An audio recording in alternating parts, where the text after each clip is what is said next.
অন্যতম আঙ্গিক বিদ্যালয়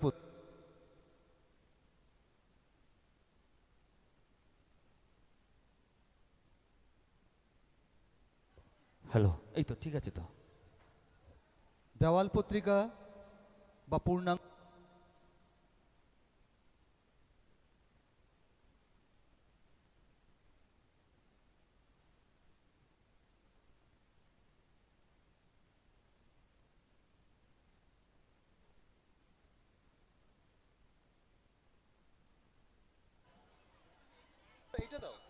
hello hello hello বিঘ্নিত কথার সূত্র ধরে যেটা বলছিলাম সেটা হচ্ছে অন্যান্য বিদ্যালয়ের মতো আমাদের বিদ্যালয়েও একটা পূর্ণাঙ্গ পত্রিকা আমরা প্রকাশ করার চেষ্টা করি।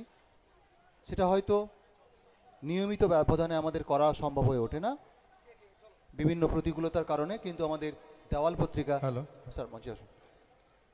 দেওয়াল পত্রিকা আমাদের দুটো সংখ্যা প্রকাশিত হয়, একটা সারস সংখ্যা, একটা সারস্বত সংখ্যা, এবং সেখানে আমাদের বিদ্যালয়ের ছাত্রছাত্রীরা শিক্ষক শিক্ষিকারাই মূলত লেখাগুলো দেন। কিন্তু বিদ্যালয়ের যেটা বিশেষ উপলক্ষ হীরক জয়ন্তীর মতো একটা খুব গরিমাময় উজ্জ্বল উপলক্ষে পূর্ণাঙ্গ পত্রিকা প্রকাশ অবশ্যই আমাদের দায়িত্ব এবং কর্তব্যের মধ্যে পড়ে। এবং এটা কেবল দায়িত্ব বা কর্তব্য নয়, এটা হচ্ছে আমাদের মনের খুব ভেতরের একটা টান। সেই অন্তরের টান থেকে আমাদের ছাত্রছাত্রীরা বর্তমান যারা রয়েছে বিদ্যালয়ে, যারা প্রাক্তন ছাত্রছাত্রী, অন্যান্য শুভাকাঙ্ক্ষী মানুষজন, তারা লেখা দিয়েছিলেন, তাদের সেই লেখায় সমৃদ্ধ হয়েছে আমাদের পত্রিকা, এবং বিভিন্ন ব্যবসায়িক প্রতিষ্ঠান তারাও সাহায্যের হাত বাড়িয়ে দিয়েছেন এই পত্রিকাটাকে আরও স্বচ্ছন্দভাবে প্রকাশ করতে। সবাইকে আমাদের তরফ থেকে কৃতজ্ঞতা জানাই। এবং সেই সাহিত্য পত্রিকা সৃজনী প্রকাশের ক্ষেত্রে আমাদের যে টিম কাজ করেছে, সেই টিম লিডার ছিলেন আমাদের সম্মানীয় শিক্ষক মহাশয় মৃণাল বাবু, মৃণালকান্তি জানা। সহযোগিতায় ছিলেন মনোরঞ্জন মালি বাবু, সুমন পাল বাবু, এবং নির্মাল্য দাস বাবু, অপূর্ব রায় বাবু, সোমনাথ ঘোড়াই এবং আরও অন্যান্যরা। সবাই মিলে আমরা চেষ্টা করেছি পত্রিকাটাকে সফলভাবে প্রকাশ করতে। আমরা এই পর্বে আমাদের আজকে যিনি বিশেষ সম্মানীয় অতিথি সাহিত্যিক, হ্যালো, এক মিনিট সময় নেব, একটা মিনিট।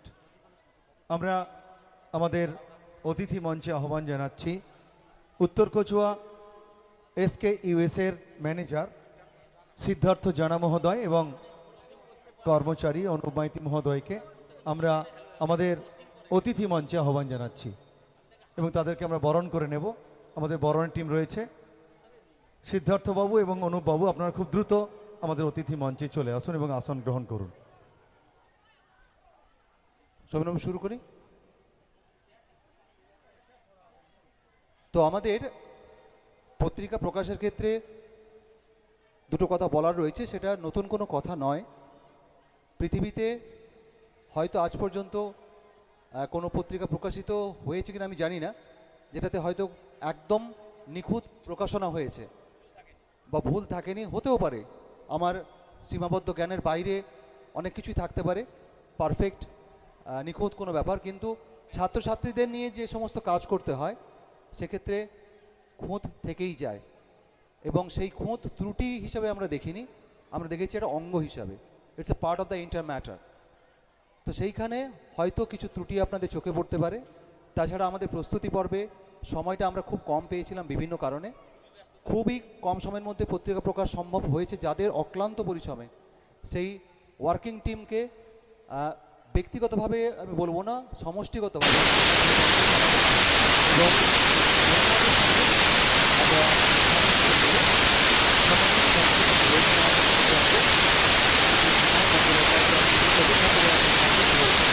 আমাদের অবসর একটু বিবেকানন্দ নার্সারি স্কুল থেকে যারা এসেছেন সম্মানীয় ব্যক্তিবর্গকে আমরা মঞ্চে আহ্বান জানাচ্ছি এবং বরণ করে নিচ্ছি। স্টার্ট।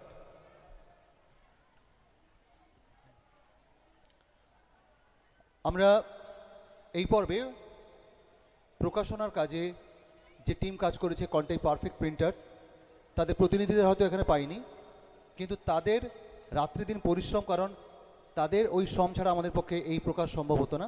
সুমনবাবুকে আমি আহ্বান করব, প্রচণ্ড লেবার দিয়েছেন উনি, এবং পুরো টিম পারফেক্ট প্রিন্টার্সের, যারা সারা রাত কালকে হয়তো প্রিন্টিং শেষ করেছে টাইপ করে বা প্রিন্টিংয়ে অন্যান্য বাইন্ডিংয়ের কাজ করে, সবাইকে আমাদের এই মঞ্চ থেকে থ্যাংক ইউ জানাবো। ওনারা হয়তো থাকলে ওনাদের মুখোমুখি ধন্যবাদ জানানোর সুযোগ হতো, কিন্তু সেটা হয়নি। যাই হোক, দূর থেকে আমরা ধন্যবাদ জানাবো। সবার হাতে পত্রিকা পৌঁছেছে? এটা কয়েকটা দিন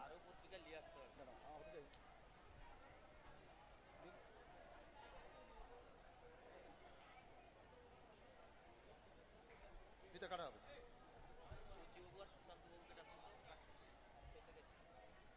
আমরা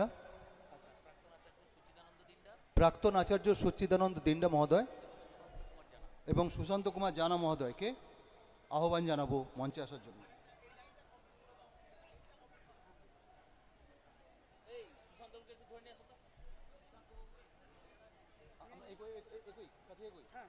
সুশান্ত বাবু, সচিব বাবু, অসিত বাবু, আপনারা আমাদের মূল মঞ্চে চলে আসুন। পত্রিকা প্রকাশ করবেন পূর্ব ঘোষণা অনুযায়ী আমাদের আজকে বিশেষ সম্মানীয় অতিথি বিনায়ক বন্দ্যোপাধ্যায়, প্রখ্যাত সাহিত্যিক, যার লেখায় আমরা খুঁজে পেয়েছি মনের আরাম, প্রাণের শান্তি, আমাদের অবসর হয়ে উঠেছে অর্থবহ এবং আনন্দময়। এবং একই সঙ্গে যারা রয়েছেন আজকের এই মঞ্চে, যাদের উজ্জ্বল গৌরবময় উপস্থিতিতে আমরা সমৃদ্ধ, সবাইকে এই পত্রিকা প্রকাশ পর্বে অনুরোধ করব, আপনাদের হাতে যে পত্রিকাটা আমরা তুলে দিয়েছি, প্রথম প্রকাশ প্রথম উদ্বোধনের পরে আপনারাও যদি সহযোগিতা করেন, সবার পত্রিকাটাকে একসঙ্গে খুলে ধরে আমাদের সবার সামনে প্রদর্শন করেন, তাহলে আমাদের খুব ভালো লাগবে। এবং যারা সিনিয়র মানুষজন এসছেন আমাদের সঙ্গে, সবাইকে নমস্কার জানাচ্ছি এই মঞ্চে।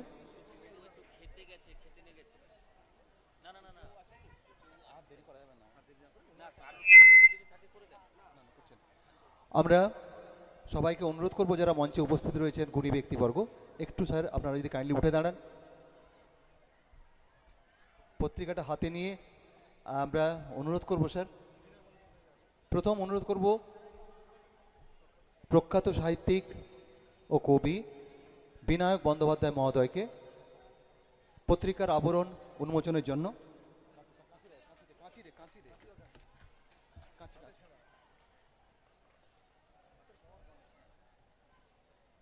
করতালি ধ্বনিতে মুখরিত হোক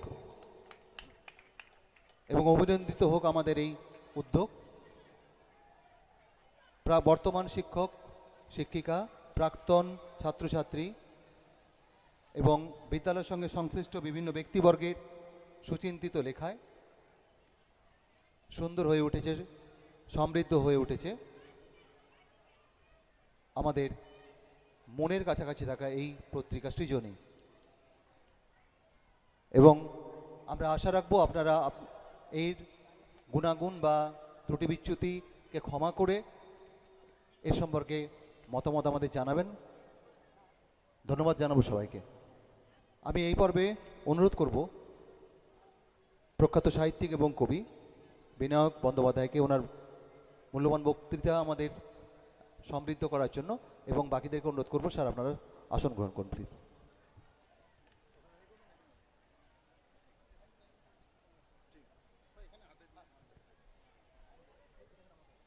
নমস্কার, শুভ অপরাহ্ন। আজকে এই টাটকাপুর শ্যামা বিদ্যা ভবন, ভুয়াজিবার রামনগর, এখানে আসতে পেরে আমার সত্যিই খুব ভালো লাগছে। আমার ভাই বিশিষ্ট অধ্যাপক বাংলার ভাষা ও সাহিত্যের দেবাশিস মণ্ডল, তার সূত্রে এইখানকার সঙ্গে পরিচয় হয়। তো কাঁথি প্রভাত কলেজের অধ্যাপক। তো আর এখানে এসে আরও বিশিষ্ট সমস্ত সকলের সঙ্গে আলাপ হচ্ছে। তাপস কুমার জানা, ডক্টর তাপস কুমার জানা এখানকার প্রধান শিক্ষক, তার সাথে আলাপ হলো। তো দেখুন, বাংলা ভাষা, আমরা যে ভাষায় কথা বলি, সেই বাংলা ভাষাই কিন্তু মেদিনীপুরের দান গোটা বাংলাকে। বিদ্যাসাগর মহাশয় যদি না আসতেন, তাহলে আমরা আজকে যে বাংলায় কথা বলি, যে বাংলায় লিখি, যে বাংলায় গান গাই, যে বাংলায় আমরা আলাপ আলোচনা করি, সেই বাংলাই আমাদের কাছে থাকতো না। অতএব মেদিনীপুর জেলা গোটা বাংলাকে এই বাংলা ভাষা দান করেছে। সেই বাংলা ভাষা আজকে যেটা লিখিত হচ্ছে, হয়তো সেই পূর্ব পাকিস্তান হয়ে অশান্ত বাংলাদেশ, সেখানেও যে ভাষায় ব্যবহার হচ্ছে, তারা হয়তো ঐতিহ্য অস্বীকার করতে পারে, কিন্তু তারাও সেই ভাষাটা পেয়েছে বিদ্যাসাগর মহাশয়ের কাছ থেকে, আমরাও সেই ভাষাটা পেয়েছি ঈশ্বরচন্দ্র বিদ্যাসাগর মহাশয়ের কাছ থেকে। তো এরকম একজন মানুষ, মহামানুষ বলা উচিত, মহামানব ঈশ্বরচন্দ্র বিদ্যাসাগরের মতো, যিনি জাতি, ধর্ম, বর্ণ সব কিছুর ঊর্ধ্বে উঠে শিক্ষার মাধ্যমে একটা আলোর প্রদীপ জ্বালিয়েছিলেন, মানুষকে এটুকু ভাবতে শিখিয়েছিলেন যে তার প্রথম এবং একমাত্র পরিচয় সে মানুষ, সর্বোপরি সে মানুষ, তারপরে তার জাতি ধর্মের কথা আসে। আজকে কিন্তু সে কথা আরো নতুন করে ভাবনার প্রয়োজন পড়ে গেছে। কারণ আমরা ঘরের পাশেই যে সমস্ত ঘটনা দেখছি, চতুর্দিকে যা দেখছি, মানুষ মানুষকে ধর্মের নামে আগুনে পুড়িয়ে মেরে দিচ্ছে, সংখ্যাগুরু সংখ্যালঘুকে, এই জিনিসগুলো ভাবা যায় না যে বিদ্যাসাগরের বাংলা, এবং বিদ্যাসাগরের বাংলা কিন্তু চট্টগ্রাম থেকে দীঘা পর্যন্ত বিস্তৃত। দীঘার সমুদ্রও বিদ্যাসাগরের বাংলা, চট্টগ্রামের সমুদ্রও বিদ্যাসাগরের বাংলা। আজকে নতুন করে সবার তা ভাবনার প্রয়োজন হয়ে দাঁড়িয়েছে। যাই হোক, তো আজকে আমি যে পথ দিয়ে আসছিলাম, আমি প্রায় সকাল 7টায় বেরিয়েছি এই শীতের ভোরে কুয়াশার মধ্যে, এবং এখানে এসে পৌঁছলাম 12টায়। আবার যেতে হবে আরও 5 ঘন্টা। কিন্তু আমার এত দীর্ঘ পরিশ্রমের এই যাত্রা আমার সফল হলো। আমি যখন এই কাঁথি থেকে এই রাস্তাটা দিয়ে আসছিলাম, সরু অলি গলি দিয়ে, এই পাশে ধানের ক্ষেত, আমি ভাবছিলাম কোথায় ওমা, হঠাৎ করে আলাদিনের একটা প্রদীপের মতো এই বিরাট বড় এই বিদ্যালয় আমার সম্মুখে খুলে গেল। যে এত বড় একটা আয়োজন বলা যায় প্রত্যন্ত গ্রামের মধ্যে এ মেদিনীপুর জেলাতেই সম্ভব। কারণ আমরা দেখেছি এটা, আমি আমার এই সাহিত্যের সূত্রে আমি ভারতবর্ষের হেন জায়গা নেই যেখানে যাইনি, আর যে জায়গাতেই গেছি আমি দেখেছি কিন্তু সেখানে মেদিনীপুরের ছেলেরা মেয়েরা কাজ করছে। কেউ হোটেলে ওয়েটার হিসেবে কাজ করছে, কেউ বাসে কন্ডাক্টর হিসেবে কাজ করছে, আবার যে কোনো বিশ্ববিদ্যালয়ে রিসার্চ অ্যাসোসিয়েট হিসেবে, বিজ্ঞানী হিসেবে, ডাক্তার হিসেবে, ইঞ্জিনিয়ার হিসেবে কাজ করছে। তো এমন একটি জেলা বোধহয় ভারতবর্ষে নেই যে জেলার মানুষ সারা ভারতবর্ষের প্রতিটি কোণায় ছড়িয়ে আছে। সবচেয়ে ভালো রাঁধুনি কোথায় পাওয়া যাবে না, মেদিনীপুর থেকে নিয়ে এসো। সবচেয়ে ভালো গয়নার কাজ করে যারা, বম্বেতে যারা দেখেছেন আপনারা যে হীরের গয়না, সোনার গয়না, তার অন্তত শতকরা 70% ছেলে মেদিনীপুর থেকে যায়, বাকি 30% হাওড়া থেকে যায়। তো গয়নার কাজেও যেমন মেদিনীপুরের ছেলে, হোটেলে সে বারটেন্ডারের কাজ করছে, ওয়েটারের কাজ করছে মেদিনীপুরের ছেলে, কোথাও ফাইফরমাস খাটছে সেও মেদিনীপুরের ছেলে। দিল্লিতে আমি অবাক হয়ে দেখেছিলাম, হোটেলে কাজ করতো একটি ছেলে, বেয়ারার কাজ করতো, 5 বছর পরে গিয়ে দেখলাম সে কিভাবে বিপুল সাহসে ভর করে নিজে একটা বাড়ি ধার করে কিনে নিয়েছে, সেখানে গেস্ট হাউস বানিয়েছে। এই বিপুল উদ্যম এবং সাহস, এটাই মেদিনীপুরকে কিন্তু অন্য জায়গার থেকে আলাদা করে দেয়।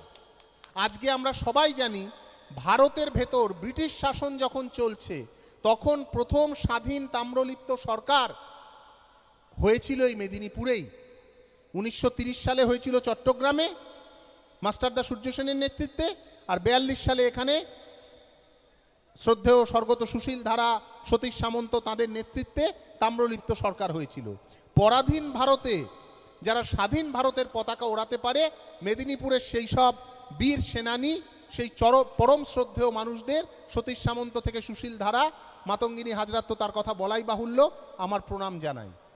তো মেদিনীপুর এইভাবেই পথ দেখিয়েছে। এবং আজকেও যারা এখানে আছো, আমি তোমাদের কাছে অনুরোধ করব যে আজকের যারা নতুন নতুন ছেলে মেয়ে, আজকের যুগটা একটু অন্যরকম, সবার হাতে হাতে মোবাইল। আমার কিছুদিন আগে একজনের সঙ্গে পরিচয় হলো, পিয়ালি বসাক, সে এভারেস্টে উঠেছে সেই মেয়েটি।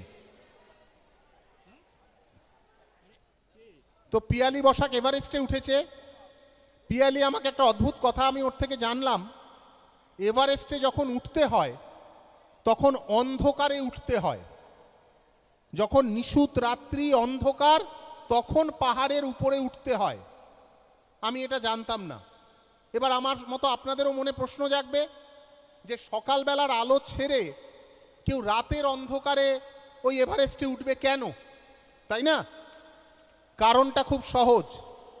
সকালের আলোয় বরফ গলে, আর ওই বরফের গলতে থাকা বরফে পা যদি একবার পিছলে যায়, তাহলে ওই হাজার হাজার ফুট নিচে নেমে আর তার কোনো খোঁজ পাওয়া যাবে না, সে মুহূর্তে নিশ্চিহ্ন হয়ে যাবে। তাই বরফ যখন শক্ত থাকে, সেটা হচ্ছে রাত্রিবেলা অন্ধকার, তার মধ্যেই পাহাড়ে উঠতে হয়। তো তোমরা যারা নতুন ছেলে মেয়ে আজকের, তোমাদেরও এই অন্ধকারে সাধনা করাটা বুঝতে হবে। আজকে সবার হাতে হাতে মোবাইল দিয়ে দিয়েছে বাবা মা, ওই মোবাইলের আলোয় কিন্তু পা পিছলে যাবে, পাটা ওই গলে যাওয়া বরফে পা পিছলে যে নিচে পড়ে যাবে, আর উঠতে পারবে না। অতএব হাত থেকে মোবাইলটা সরিয়ে নিয়ে ওই হাজাক লণ্ঠন থাকুক। মেদিনীপুরের অনেক বড় বড় ডাক্তার, বড় বড় ইঞ্জিনিয়ার, বড় বড় আমলা, অধ্যাপক, তারা ওই লণ্ঠনের আলোয় পড়ে কিন্তু এই জায়গায় এসেছেন। তেমনি তোমাদেরও কিন্তু ওই মোবাইলটা একটু সরিয়ে রেখে অন্ধকারে কিভাবে, কারণ যত অন্ধকার তত চ্যালেঞ্জ, এবং তত পাহাড় ওঠা মানে জীবনে সাফল্যের পথে ওঠা। কিন্তু ওই মোবাইলের আলো যদি সবসময় চোখে এসে পড়ে, তাহলে পাহাড়ে ওঠা কেন, ক্লাস 10 থেকে 12-এও ওঠা যাবে না। অতএব এইটা একটু মনে রাখতে হবে। তো আমরা এমন একটা সময় দাঁড়িয়ে আছি যখন মানুষের অর্ধেক কাজ যন্ত্র করে দিচ্ছে, যন্ত্রই মানুষ হয়ে উঠছে। কিন্তু উল্টো দিক দিয়ে দেখতে গেলে মানুষও কি যন্ত্র হয়ে উঠছে না? আমরা বাসে, ট্রামে, ট্রেনে আমাদের গুরুজনদের দেখে বা কাকিমা জেঠিমাদের দেখে সিটটা ছাড়তে ভুলে যাচ্ছি। কেন? আমরাও কি যন্ত্র হয়ে যাচ্ছি? আমি একটি কলেজে আমি পড়াতাম, সেখানে আমি শুনছিলাম একটি মেয়ে, সে ফোনে বলছে, আবার ফোন করেছিস কেন? আমি তো লকড আউট হয়ে গেছি তোর থেকে। সে হয়তো তার কোনো বন্ধুকে বলছে। তো আমাদের এখন এই কম্পিউটার জমানায় লকড আউট, লকড ইন হয়ে যাচ্ছে। কিন্তু মানুষ তো কম্পিউটার না। মানুষের সঙ্গে মানুষকে সবসময় সম্পৃক্ত থাকতে হবে, সবসময় জড়িয়ে থাকতে হবে। আয় আরও বেঁধে বেঁধে থাকি, শঙ্খ ঘোষ বলেছিলেন, সেই বেঁধে বেঁধে থাকতে হবে। এবং সেই বেঁধে বেঁধে থাকলেই এই টাটকাপুর শ্যামা বিদ্যা ভবন, যেমন আজ 60 বছরে হীরক জয়ন্তীতে তার খ্যাতি যেমন চতুর্দিকে ছড়িয়ে পড়েছে, তেমনি আরও এলাকার অঞ্চলের সমস্ত বিদ্যালয়ের খ্যাতি একইভাবে ছড়িয়ে পড়বে। এই বিদ্যাভবনের নাম শ্যামা। আমরা কবির সেই গান জানি, রামপ্রসাদের গান, কমলাকান্তের গান, পরে কাজী নজরুল ইসলাম শ্যামা সঙ্গীত লিখেছেন, শ্যামা মা কি আমার কালো, কালোতেই সেই আলো। তাহলে শ্যামা শব্দটা কিন্তু একেবারে বাংলার আত্মার শব্দ। আমাদের সেই শব্দের প্রতি শ্রদ্ধাশীল হতে হবে। এবং এই টাটকাপুর থেকে টাটকা বাতাসের মতো টাটকা তাজা নতুন ছেলে মেয়ে, যাদের প্রতিভায় শুধু এই টাটকাপুরের নয়, শুধু রামনগরের নয়, শুধু এই পূর্ব মেদিনীপুরের নয়, কেবলমাত্র অবিভক্ত বৃহত্তর মেদিনীপুরের নয়, গোটা বাংলার নাম উজ্জ্বল হয়, সেই সব ছেলেমেয়ের উত্থানের দিকে আমি চেয়ে আছি। আমি জানি এখানকার মাস্টারমশাইরা তারা অক্লান্ত পরিশ্রম করছেন, তারা চেষ্টা করছেন, স্কুলের সঙ্গে জড়িত সবাই তারা চেষ্টা করছেন, যাদের দানে স্কুল সমৃদ্ধ হচ্ছে তারা চেষ্টা করছেন। কিন্তু সকলের সব দান বিফলে চলে যাবে যদি না সেই অঙ্কুরিত চারাগাছ যারা, তারা পড়াশুনোয় মন দেয়। পড়াশুনো মানে শুধু বইয়ের পড়াশুনো নয়, বাইরের পড়াশুনো। যে বই আমরা লিখি, গল্পের বই, কবিতার বই, কিন্তু বই পড়ো। টিভি কম দেখো, মোবাইল কম ঘাঁটো, বই পড়ো। কারণ বই তোমাকে কল্পনা করতে শেখাবে, টিভি তোমার কল্পনা শক্তিটাকে মেরে দেবে, সবটা দেখিয়ে দেবে। মোবাইল তোমার কল্পনা শক্তিটাকে মেরে দেবে। তাই তোমরা বই পড়তে শেখো, আরও আরও বই পড়ো। বাবা মাকে বলবো ছেলে মেয়েদের হাতে বই তুলে দিন, কারণ বই আলোর রাস্তা দেখাবে। সেই আলোর রাস্তা দেখার জন্যেই আমি আজ 5 ঘন্টা জার্নি করে এই টাটকাপুর শ্যামা বিদ্যা ভবনে এসেছি। আবার আসবো ভবিষ্যতে, সুযোগ হলে। আমার ইচ্ছে রইল এই টাটকাপুরের স্বপ্ন সারা বাংলায় ছড়িয়ে যাক। টাটকা তাজা বাতাসের মতো তরুণ ছেলেমেয়েরা টাটকাপুর তথা মেদিনীপুর তথা বাংলা তথা ভারতের নাম উজ্জ্বল করুক। আমি এই স্কুলের সঙ্গে সম্পৃক্ত সকলকে আমার বিনম্র শ্রদ্ধা জানাই, আর সকল ছাত্রছাত্রীকে জানাই আমার বুক ভরা ভালোবাসা, স্নেহাশীর্বাদ এবং অভিনন্দন। টাটকাপুর শ্যামা বিদ্যা ভবনের জয় হোক, মেদিনীপুরের জয় হোক, ঈশ্বরচন্দ্র বিদ্যাসাগরের আশীর্বাদ আমাদের সকলের ওপর বর্ষিত হোক। জয় মা, জয় শ্যামা বিদ্যা ভবনের জয়। অজস্র ধন্যবাদ, কৃতজ্ঞতা, শ্রদ্ধা, সম্মান জ্ঞাপন করছি বিশিষ্ট কবি ও সাহিত্যিক বিনায়ক বন্দ্যোপাধ্যায়কে।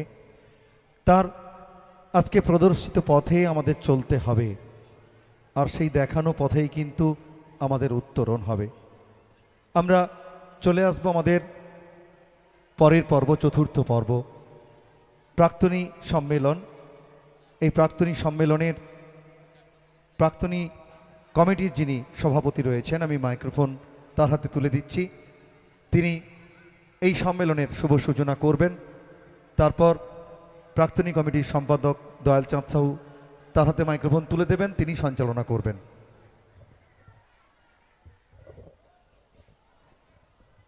আমরা যারা স্কুলের প্রাক্তনী, আমরা বেরিয়ে গেছি, কিন্তু আমাদের দায়িত্ব রয়ে গেছে। আমাদের দায়িত্ব প্রেজেন্ট টাইমের জন্য, আমাদের দায়িত্ব ভবিষ্যতের জন্য। আমরা যারা এখান থেকে বেরিয়েছি সেই দায়িত্ব পালন করার জন্য আমরা একটা প্রাক্তনী সম্মেলন, যারা প্রত্যেক বছর আমরা একবার যুক্ত হতে পারি, ইন্টারাক্ট করতে পারি, প্রপোজাল দিতে পারি, পারফর্ম করতে পারি, সেই জন্য আমাদের একটা এই সম্মেলন, প্রাক্তনী সম্মেলন এভরি ইয়ার তৈরি করার কথা হচ্ছে। ওরা আমাকে এই সভাপতি করেছে, কিন্তু আমি থাকি দূরে, সময়ও পাই না। এখানে যারা থাকে, এই দয়াল, এইরা সৌমেন, এরাই সব করবে। সৌমেন এবং গৌরগোপালকে আমি বলছি এটা ওরা পরিচালনা করুক। হ্যাঁ, দয়ালও আছে, এটা তিনজনে মিলে প্ল্যান দিক, আমরা সেই প্ল্যান এক্সিকিউট করবো যে যেমন ক্ষমতা অনুযায়ী। আমি শুধু বললো সবাই, এই আমরা যারা প্রাক্তনীরা স্কুলের জন্য, স্কুলের প্রেজেন্ট এবং স্কুলের ফিউচারের জন্য আমরা একজোট হয়ে আমাদের যা কিছু ক্ষমতা, কিছু কন্ট্রিবিউট করার ক্যাপাসিটি, সেই অনুযায়ী যেন আমরা স্কুলকে বর্ধিত করতে পারি, এই আশা রেখে আমি ওদেরকে দিলাম। ওরা ওদের প্ল্যান দিক, আমরা বিং সভাপতি, আমরা সব এক্সিকিউট করার চেষ্টা করব।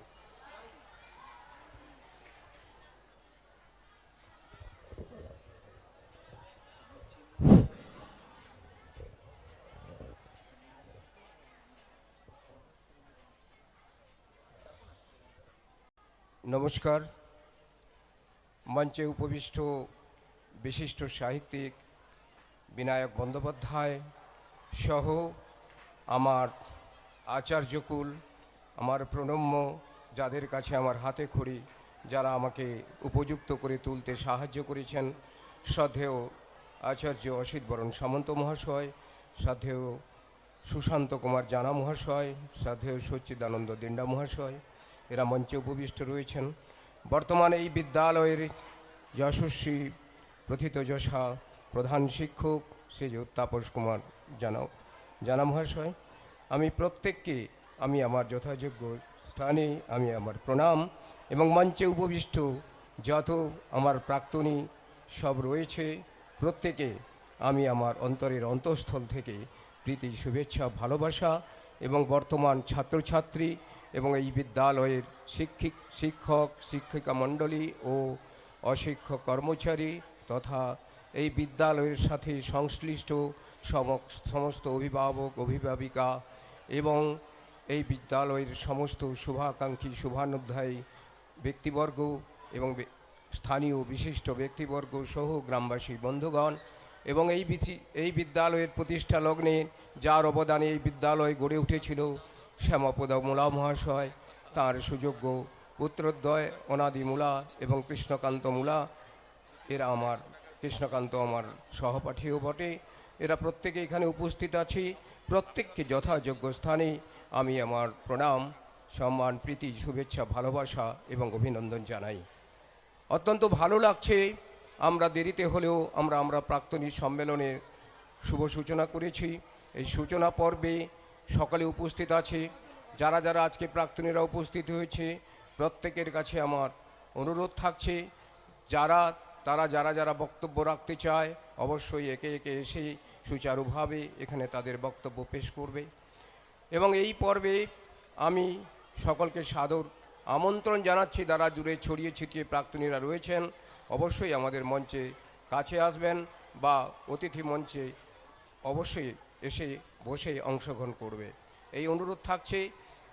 তাই এখন আমি আমাদের আগামী দিনের যে প্রতিশ্রুতি, আমাদের যে প্রাক্তনী কমিটির সভাপতি ডক্টর শীর্ষেন্দু শেখর গিরি তিনি মঞ্চে রয়েছেন, তিনি আগামী দিনের জন্য পথ চলার জন্য যে নতুন একটি কমিটির কথা বললেন এবং সাথে সাথে তিনি আরেকটি কথা বললেন, প্রত্যেক বছর আমরা এই দিনটিকে মর্যাদার সাথে উদযাপিত হওয়ার পর আমরা দুপুরে এখানে সবাই মিলিত হয়ে পরস্পরের মধ্যে আমরা ভাব বিনিময় করব এবং এখানে প্রত্যেক বছর এই দিনটি আমরা মর্যাদার সাথে পালন করব, এই অঙ্গীকার রেখে এবং সকলের কাছে আহ্বান জানিয়ে অংশগ্রহণ করার জন্য আমি মাইক্রোফোন এই মঞ্চে আমাদের প্রাক্তনী মলয় পয়ড়া মহাশয় এবং অত্যন্ত আনন্দের ডক্টর শুভেন্দু করণ মহাশয়, যিনি দীঘা বিদ্যাভবনের বর্তমান প্রাক্তন শিক্ষক, তিনিও আমাদের এই স্কুলের প্রাক্তন ছাত্র, ওনাকে আমরা মঞ্চে আহ্বান জানাচ্ছি। ডক্টর চিন্ময় মাইতি সহ যত প্রাক্তনী আছেন একে সবার কাছে আমরা আমন্ত্রণ রাখছি এবং এই প্রাক্তনী মঞ্চ সম্মেলনের যে আমাদের অনুষ্ঠান, সেই অনুষ্ঠান পরিচালনা করার জন্য আমি মাইক্রোফোন আমার যে সৌমেন মান্না মহাশয় এবং গৌরগোপাল দিন্ডা ও মলয় পয়ড়া এদের কাছে আমি তুলে দিচ্ছি। এরা এখন তারা এই প্রাক্তনী সম্মেলন পরিচালনা করবে। নমস্কার, প্রণাম, প্রীতি, শুভেচ্ছা এবং ভালোবাসা রইল। বিদ্যালয়ের বর্তমান ছাত্রছাত্রীদের জন্য জরুরি একটা ঘোষণা, আগেও তোমাদের জানিয়েছিলাম, আরেকবার জানিয়ে দিচ্ছি। আজকে আমাদের বৈকালিক তথা সাংস্কৃতিক অনুষ্ঠান শুরু হবে ঠিক বিকেল 4টে থেকে। আবহাওয়ার কথা মাথায় রেখে আমাদেরকে 4টে অনুষ্ঠান শুরু করতেই হবে। পুরস্কার রয়েছে আমাদের, সেক্ষেত্রে তোমাদের প্রত্যেকে যারা কালচারাল বিভিন্ন ইভেন্টে অংশগ্রহণ করেছো, সাংস্কৃতিক বিভিন্ন প্রদর্শনে, নাচ, গান, আবৃত্তি, নৃত্যনাট্য, প্রত্যেকে তোমরা 2:30টার মধ্যে সাজঘরে এসে রেডি হবে। প্রত্যেকে 2:30টা, খুব বেশি হলে 2:45-র মধ্যে সাজঘরে এসে হাজির হবে। সঞ্চালনা লিডারের সঙ্গে দেখা করবে, নাচের টিমের লিডার, গানের টিমের লিডারের সঙ্গে দেখা করে ফাইনালি আমার সঙ্গে দেখা করবে। নমস্কার,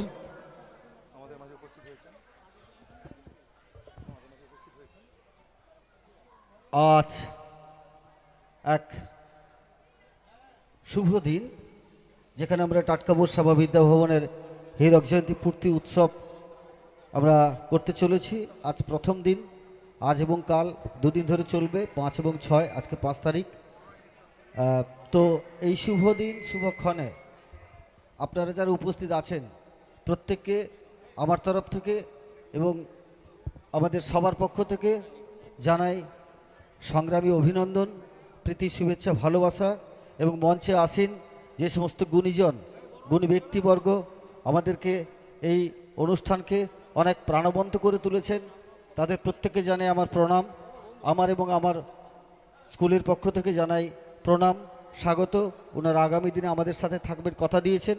এই মুহূর্তে আমাদের মাঝে উপস্থিত হয়েছেন রামনগর কলেজের অধ্যাপক, বিশিষ্ট ইংরেজি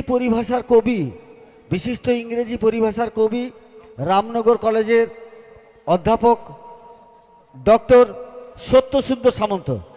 আমরা ওনাকে বরণ করে নিচ্ছি এবং বরণের পর ওনাকে আহ্বান জানাবো তার কিছু মূল্যবান পরামর্শ দানে আমাদেরকে। মলয়বাবু, সত্যসুন্দর বাবুর আরও একটা পরিচয় রয়েছে, তিনি এই মুহূর্তে গাছ পাগল মানুষ। তাই আজকেও নিয়ে এসেছেন, এটা 7টা গাছ নিয়ে এসেছেন তিনি। একদম খুবই আনন্দের বিষয়। সবুজায়ন, আমাদের দেশে সবুজের ঘাটতি কতটা পরিবেশকে দূষিত করেছে আমরা প্রত্যেকেই হাড়ে হাড়ে টের পাচ্ছি। তাই সবুজায়ন যেমন আমাদের দরকার, আর এই ধরনের মানুষ আমাদের সাথে থাকলে আমরা অনেক বেশি সবুজ হয়ে উঠব, এটা আমরা আশা রাখি। তাই ওনাকে আমন্ত্রণ জানাই, ওনাকে আমরা মাইক্রোফোন তুলে দিচ্ছি এবং তার কাছ থেকে কিছু পরামর্শ আমরা নিয়ে নেব, যাতে আমরা আগামী দিনে এভাবে গুটি গুটি পায়ে পথ চলতে চলতে আমরা সমাজের কাছে একটা নিদর্শন বা দিশা রাখতে পারি। আমাদের কাঁথিতে করে নিচ্ছেন কাঁথির গাছ পাগল মানুষ শ্যামল জানা 5000 বৃক্ষ লাগানোর প্রতিজ্ঞা নিয়ে তিনি নেমেছেন। আর রামনগরের সেই বৃক্ষ পাগল মানুষটি সত্য সুন্দর সামন্ত, সত্য সুন্দর সামন্ত স্যার, যিনি এই মুহূর্তে ইংরেজি ভাষার উপরে অনেক কবিতা লিখেছেন, অনেক অ্যাওয়ার্ড পেয়েছেন। আমি সোশ্যাল মিডিয়ার সুবাদে তার সেই সমস্তগুলো দেখতে পাই। তো তিনি আজকে আমাদের মাঝে এসছেন আমাদের এসছেন আহ্বানে। বরণের পর কথা না বাড়িয়ে অনুষ্ঠান আমরা অনেক বেশি মানুষকে দিতে চলেছি, তাই আমাদের কথা কমিয়ে আমরা আপনাদের কথা শুনে আমরা অনুপ্রাণিত হতে চাই, উৎসাহিত হতে চাই এবং রাস্তা অর্থাৎ পথ চলার দিশা বা জায়গা নিশানা আমরা যেন খুঁজে পাই। তাই আপনাদের কাছেই মাইক্রোফোন দিয়ে মূল্যবান পরামর্শ আমরা নিয়ে নিতে চাই। অসংখ্য ধন্যবাদ।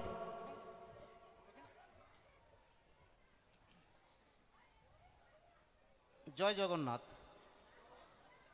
প্রথমে মঞ্চে উপস্থিত গুণীজন সবাইকে আমার বিনম্র প্রণাম ও শ্রদ্ধা জানাই। মঞ্চের সামনে বসে থাকা ছাত্রছাত্রী এবং অভিভাবকগণ যারা রয়েছেন ওনাদেরও শুভেচ্ছা ও ভালোবাসা রইল। শিক্ষা দীক্ষা নিয়ে পূর্ব বক্তাগণ বিভিন্ন মতামত দিয়ে গেছেন, সে ব্যাপারে আর কিছু বলছি না। রাস্তায় আস্তে আস্তে আমি শুনলাম মোবাইল ফোনের অপপ্রয়োগের ব্যাপারে কিছু কথা বলা হচ্ছিল। সত্যি তো, মোবাইল ফোন আমাদের ছেলেদের শৈশব কেড়ে নিচ্ছে। আমরা ছোটোবেলায় খেলাধুলা করতাম, ছুটে যেতাম, পুকুরে সাঁতার কাটতাম, এখন আর এসব দেখতে পাই না। যাই হোক, মোবাইল ফোনের উপকারিতাও রয়েছে, তবে প্রয়োগ করা জানতে হয়। অভিভাবক মণ্ডলী যারা রয়েছেন ওনাদেরকে দু একটা অনুরোধ করব যে আপনারা আপনার ছেলেদেরকে ব্যবহারিক শিক্ষাগুলো শিক্ষিত করে তুলুন। আপনারা আপনার বাড়িতে থাকা বৃদ্ধ বাবা মাকে সেবা যত্ন করুন, আপনার ছেলেরাও আপনাদের প্রতি, ছেলেমেয়েরাও আপনাদের প্রতি সেটা ফিরিয়ে দেবেন। আর সকলকে একটা অনুরোধ, আমি যেখানেই যাই আমার একটা পরিচয় বহন করে যাই। I am half Bengali and half Odia, always dreams for the green India. আমি পরিবেশ রক্ষার ব্যাপারে সবাইকে অনুরোধ করি, কারণ আগে এই গ্রামাঞ্চলে এক একটা গ্রামে একটাও মোটর সাইকেল ছিল না। এখন হয়তো দেখা যাবে একটা গ্রামে 50খানা মোটর সাইকেল রয়েছে। সে যে কার্বনগুলো যাচ্ছে সেগুলো বাতাসে মিশছে, এগুলো কোথায় যাবে? আর আগে অনেক গাছ ছিল, এখন সেই পরিবেশের অবক্ষয় হচ্ছে, বিশ্ব উষ্ণায়ন হচ্ছে। এই সবের ব্যাপারে সকলকে একটু ভাবার জন্য আমার অনুরোধ রইল। আর বেশি কথা বলবো না, সবাইকে প্রণাম, শ্রদ্ধা ও ভালোবাসা জানিয়ে আমি আমার বলা শেষ করছি।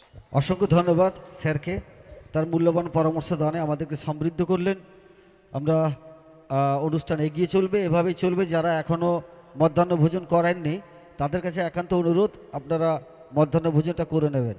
আমাদের অনুষ্ঠান চলতে থাকবে। পরবর্তী সময়ে স্কুলের ছাত্রছাত্রীদের এবং প্রাক্তনীদের দ্বারা সাংস্কৃতিক অনুষ্ঠান রয়েছে, আপনারা সবাই উপভোগ করবেন। আমরা এরপরে আলোচনায় ডেকে নেব আমাদেরই এলাকার একজন খুব কৃতি ছাত্র, স্কুলের কৃতি ছাত্র, এবং তিনি বর্তমান শিক্ষক, আমাদের টাটকাপুর শ্যামা বিদ্যা ভবনের শিক্ষক। আমরা ডেকে নিচ্ছি কিছু পরামর্শ দান করার জন্য। আমরা ডেকে নিচ্ছি ননীগোপাল দিন্দা মহাশয়কে। ননীগোপাল স্যার, আপনি একটু মঞ্চে আসবেন, আপনার পরামর্শ দিয়ে আমাদেরকে অনেক বেশি সুন্দর এবং সুগঠিত করে তুলবেন। আমরা আমন্ত্রণ জানিয়েছিলাম বাদলপুর বিবেকানন্দ নার্সারির প্রধান শিক্ষক অশেষ শ্রদ্ধাভাজন তাপস মাইতি মহোদয়কে। ওনাকে আমরা অতিথি মঞ্চে বসার জন্য আহ্বান জানাচ্ছি, এবং আমাদের যারা সংবর্ধনা প্রদানের জন্য যিনারা রয়েছেন তাদেরকে আমরা বলবো, বরণের দায়িত্বে যারা রয়েছে তোমরা শ্রদ্ধেয় তাপস মাইতি মহোদয়কে বরণ করে নাও।